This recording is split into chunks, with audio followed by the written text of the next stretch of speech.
والسلام کو نجات عطا کر دی اور جیل میں جانے کا اللہ کی طرف سے یہ فیصلہ ہو گیا۔ اللہ تبارک و تعالیٰ پھر فرماتے ہیں ثم بدا لہم من بعد، پھر انہوں نے اس بات سے شروع کیا ما رأوا الآیات، جو انہوں نے آیات، نشانیاں، علامات کو دیکھ بھی لیا، لا یسجننہ حتی حین، البتہ انہوں نے ایک وقت تک کے لیے جیل میں ڈال دیا۔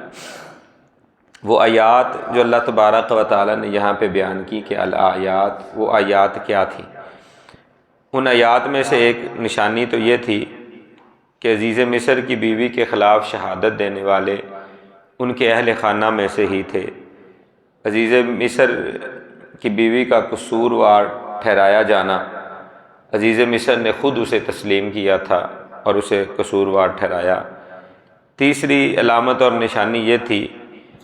کہ جتنے بھی وہ امراء تھے جن کی بیویاں اس دعوت میں یا جن کی خواتین اس دعوت میں شریک ہوئی تھی، ان کے سامنے امراۃ العزیز نے خود اس بات کا اقرار کیا کہ میں نے اسے برائی کی طرف دعوت دی۔ نمبر 4، عورتوں کا حسن یوسف علیہ السلام کو دیکھ کر اپنی انگلیوں کو کاٹنا، یہ ساری علامات تھی۔ یوسف علیہ السلام کا ان کی طرف نظروں کو نہ اٹھانا اور دعوت گناہ کو یکسر ٹھکرا دینا، یہ بھی اللہ تبارک و تعالیٰ کی طرف سے وہ علامات تھیں، نشانیاں تھیں جن کا وہ مشاہدہ بخوبی کر چکے تھے۔ ان علامات اور نشانیوں کے بعد بنتا تو یہ تھا کہ یوسف علیہ السلام کو عزت، احترام اور توقیر کے ساتھ رکھا جاتا،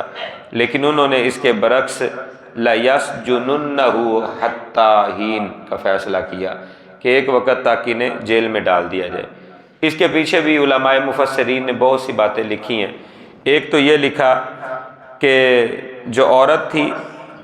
اس کی عزت کو بچانے کے لیے یہ سب کچھ کیا گیا۔ دوسری بات یہ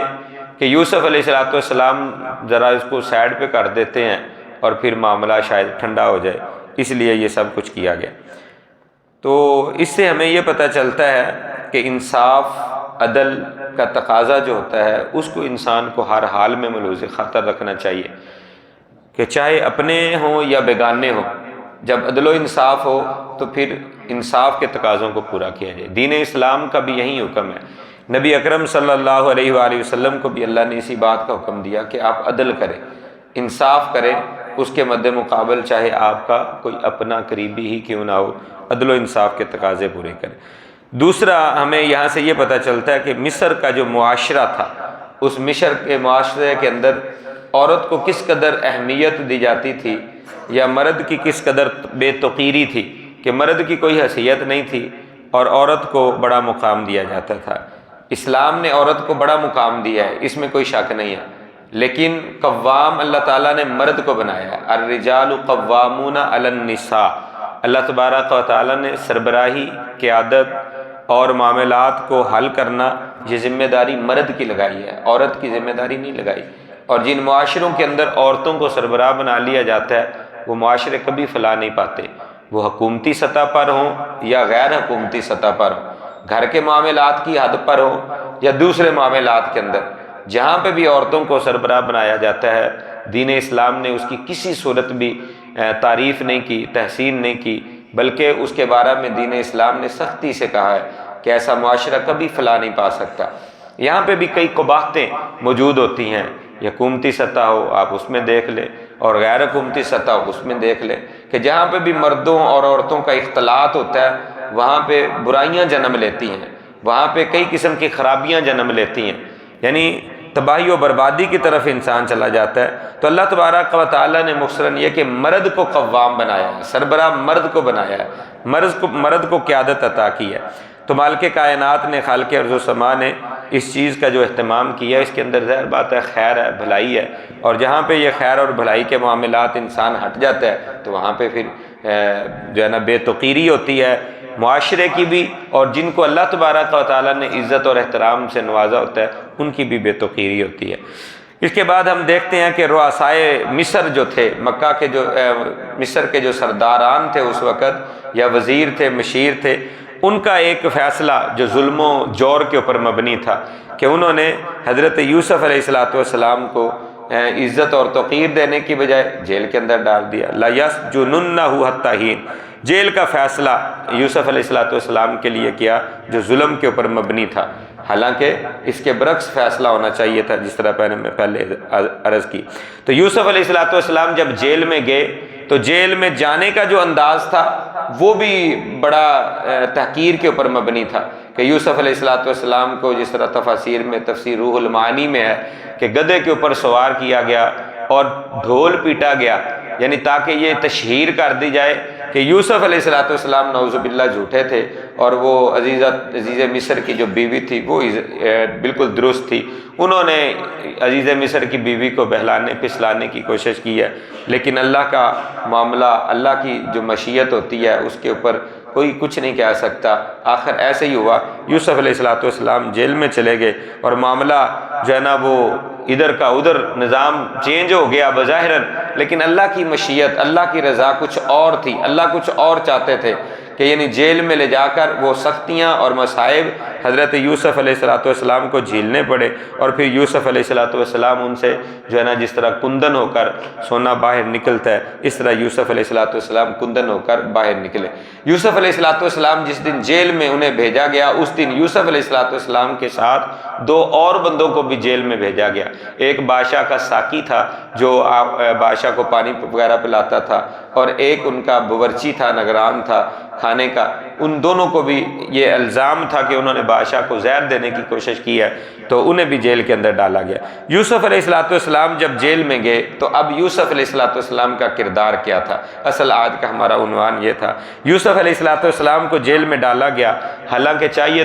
تو یہ تھا، یا بظاہراً انسانی فطرت تو یہ کہتی ہے کہ یوسف علیہ السلام کوئی وویلا کرتے، شور مچاتے، یا کہتے میں تو بے گناہ ہوں، مجھے کیوں جیل میں ڈالا جا رہا ہے؟ لیکن یوسف علیہ السلام نے ایک لفظ بھی اس بارے میں نہیں بولا، اور اپنا سارا معاملہ اللہ کے سپرد کر دیا کہ یہ مجھے ظلم و زیادتی کے ساتھ جیل میں ڈال رہے ہیں، حالانکہ میرا جرم نہیں ہے، میرا قصور نہیں ہے، میں نے تو ان کی عزت کا بھی دفاع کیا ہے اور ان کے گھر کی بھی حفاظت کی ہے، لیکن اس کے برعکس میرے ساتھ معاملہ ہو رہا ہے۔ حضرت یوسف علیہ السلام نے اس پر کسی قسم کا کوئی ریاکشن نہیں دیا، کوئی وویلا نہیں کیا، بلکہ خوشی بخوشی جیل کے اندر چلے گئے۔ جیل میں حضرت یوسف علیہ السلام کا جو کردار تھا وہ ایک مثالی کردار ہے۔ ہمیں بھی آج چاہیے، کیونکہ ہمارا معاشرہ بھی من حیث القوم وہ یوں ہی سمجھ لیں کہ قید کی زندگی ہم گزار رہے ہیں۔ حدیث مبارکہ میں بھی آتا ہے کہ یہ دنیا کی زندگی ایک مومن کے لیے قید خانہ ہے، اور ایک کافر نافرمان اللہ کے باغی کے لیے جنت ہے، کہ وہ اپنی مرضی سے زندگی گزارتا ہے۔ اور مومن انسان وہ اپنی مرضی سے زندگی نہیں گزارتا، یہ دنیا کی زندگی وہ اللہ کے حکموں کے تابع رہ کر گزارتا ہے۔ اس کا من اس کو مانے یا نہ مانے، وہ خوشی بخوشی یا کراہتاً ہر صورت کے اندر اس نے ان حکموں کو ماننا ہی ماننا ہے۔ اگر وہ خوشی بخوشی مانے گا تو اس پر اجر و ثواب ملے گا، اگر کراہتاً اس کو تسلیم کرتا ہے، خوشی سے نہیں تسلیم کرتا، تو یہ پھر مومنوں کا شیوا نہیں ہے۔ تو مومن کے لیے یہ دنیا قید خانہ ہے۔ حضرت یوسف علیہ السلام کے یہ قید خانے میں رہنا یہ ہمارے لیے نمونہ ہے۔ یہاں پہ حضرت یوسف علیہ السلام نے انتہائی اچھا کردار، اچھا سلوک، جتنے بھی وہ لوگ تھے جیل کے ان کے ساتھ حضرت یوسف علیہ السلام کا کردار ایک بہترین تھا، اچھا سلوک تھا۔ وہ جتنے بھی جیل کے اندر لوگ تھے ان میں کئی لوگ ایسے بھی تھے جو بے گناہ پھنسے ہوئے تھے، جس طرح یہ ساقی تھا۔ ساقی نے شراب میں، پانی میں یا مشروبات کے اندر کوئی زہر نہیں ملایا تھا، لیکن جو دوسرا آدمی تھا جو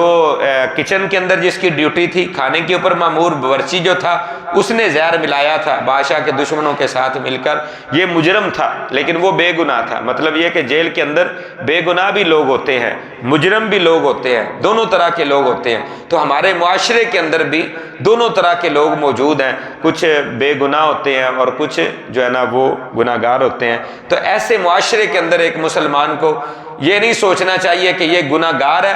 یہ نیک انسان ہے تو لہذا نیک کے ساتھ میں اچھا سلوک کروں گا، اور جو گناہ گار ہے اس کو تو میں بالکل اگنور کر دوں گا۔ ایسی بات نہیں ہے، بلکہ اچھا کردار، اچھا سلوک دونوں قسم کے لوگوں کے ساتھ حضرت یوسف علیہ السلام نے کیا۔ اور پھر حضرت یوسف علیہ السلام نے جیل کے اندر خدمت کی ہے، اور خدمت خوشی سے کرتے تھے۔ یعنی جتنے بھی قیدی موجود تھے ان میں سے اگر کوئی بیمار ہو جاتا تو حضرت یوسف علیہ السلام اس کی تیمارداری کرتے، اس کی دیکھ بھال کرتے، اس کی خدمت کرتے۔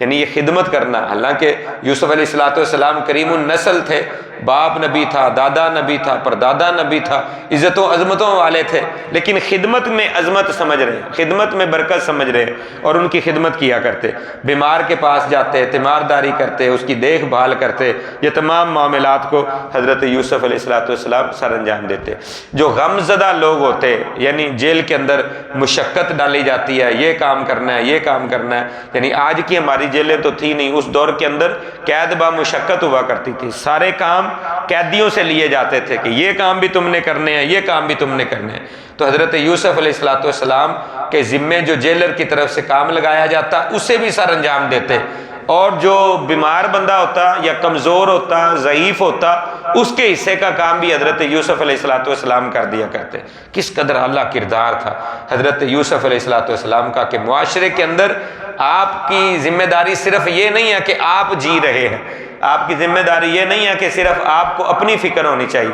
معاشرے کے پسے ہوئے طبقے، معاشرے کے اندر جو بیمار ہیں، لاچار ہیں، معذور ہیں، جو خود نہیں کما سکتے، ان کے لیے بھی کچھ کرنا آپ کی ذمہ داری ہے۔ ہمارے پیارے آقا علیہ السلام کے جو اوصاف حضرت خدیجہ رضی اللہ تعالیٰ عنہ نے بیان فرمائے تھے نا، جب آپ صلی اللہ علیہ وسلم پر وحی پہلی نازل ہوئی تو آپ پریشان ہو کر گھر لوٹے، تو آپ نے کہا دثرونی زمیلونی، مجھ پر چادر اڑا دو، کمبل دے دو مجھے۔ تو اس وقت حضرت خدیجہ رضی اللہ تعالیٰ عنہ نے پوچھا کہ آپ کو کیا ہوا ہے؟ تو رسول اللہ صلی اللہ علیہ وسلم نے وہ پہلی وحی کی کیفیت بیان کی جس کی وجہ سے آپ ذرا پریشان تھے، غم زدہ تھے۔ تو سیدہ خدیجہ نے آپ کے جو اوصاف بیان کیے ان میں سے ایک وصف یہ بھی تھا کہ اللہ تبارک و تعالیٰ آپ جیسے انسان کو کبھی بھی اکیلا نہیں چھوڑے گا، کبھی بھی اللہ تبارک و تعالیٰ آپ کو پریشان نہیں کرے گا۔ آپ تو ان کے لیے کام کرتے ہیں جو کما نہیں سکتے، آپ ان کو کما کے دیتے ہیں، جو بوجھ نہیں اٹھا سکتے آپ ان کے بوجھ اٹھاتے ہیں، آپ تو لوگوں کی مدد کرنے والے ہیں، بے وگان کی مدد کرنے والے ہیں۔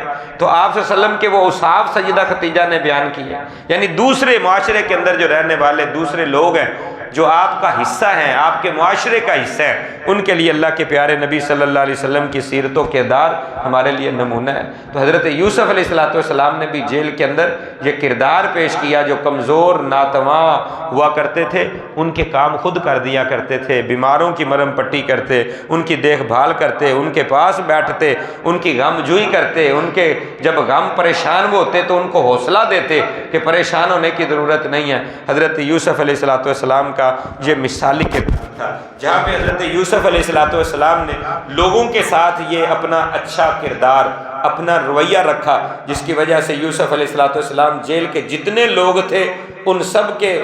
جو ہے نا محبوب ترین فرد بن گئے۔ ہر بندہ یوسف علیہ السلام سے جیل کے اندر پیار کرنے والا، محبت کرنے والا بن گیا۔ حضرت یوسف علیہ السلام نے اس کے ساتھ ساتھ اللہ تبارک و تعالیٰ کی عبادت، یعنی دین کے اندر یہ سارے معاملات سر انجام دیتے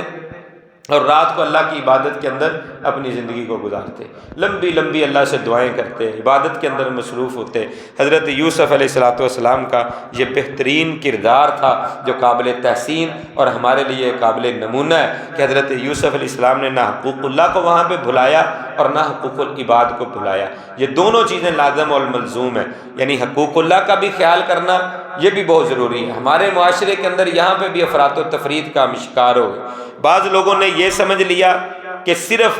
حقوق اللہ ہی کافی ہیں، کہ بس نماز پڑھو، روزہ رکھو، یہ چیزیں عبادات کے اندر اپنے آپ کو انہوں نے کہنا شروع کر دیا بس یہی دین ہے، صرف یہ دین نہیں ہے اللہ۔ اور کچھ لوگ ایسے پیدا ہو گئے ہمارے معاشرے کے اندر جنہوں نے حقوق اللہ کو بالکل بلکہ یکسر بھلا دیا۔ انہوں نے کہا اس کی کوئی ضرورت ہی شاید نہیں ہے معاشرے کے اندر، انہوں نے کہا صرف دکھی انسانیت کی خدمت کرنا ہی عبادت ہے، اور پھر وہ اس طرف لگ گئے۔ یعنی دونوں چیزوں کو ایک دوسرے سے جدا کر دیا۔ اسلام نے دونوں کو جدا نہیں کیا، حقوق اللہ بھی اور حقوق العباد دونوں لازم اور ملزوم ہیں، دونوں ایک دوسرے کے ساتھ جڑے ہوئے ہیں۔ اگر آپ ایک چیز کرتے ہیں اور دوسرے کو چھوڑ دیتے ہیں یہ سمجھ کے کہ اس کی حیثیت نہیں ہے، تو یاد رکھیں آپ کی جو آپ عمل کر رہے ہیں اس کی بھی اللہ کے یہاں کوئی حیثیت نہیں ہوگی۔ ایک بندہ صرف عبادات کی طرف توجہ دے اور حقوق العباد کو چھوڑ دے اللہ کے یہاں اس کی عبادات کی کوئی ضرورت نہیں، اللہ کو اس کی کوئی پرواہ نہیں ہے۔ ایک بندہ حقوق العباد کا خیال رکھتا ہے اور حقوق اللہ کو یکسر چھوڑ دیتا ہے اور کہتا ہے کہ اس کی کوئی حیثیت نہیں،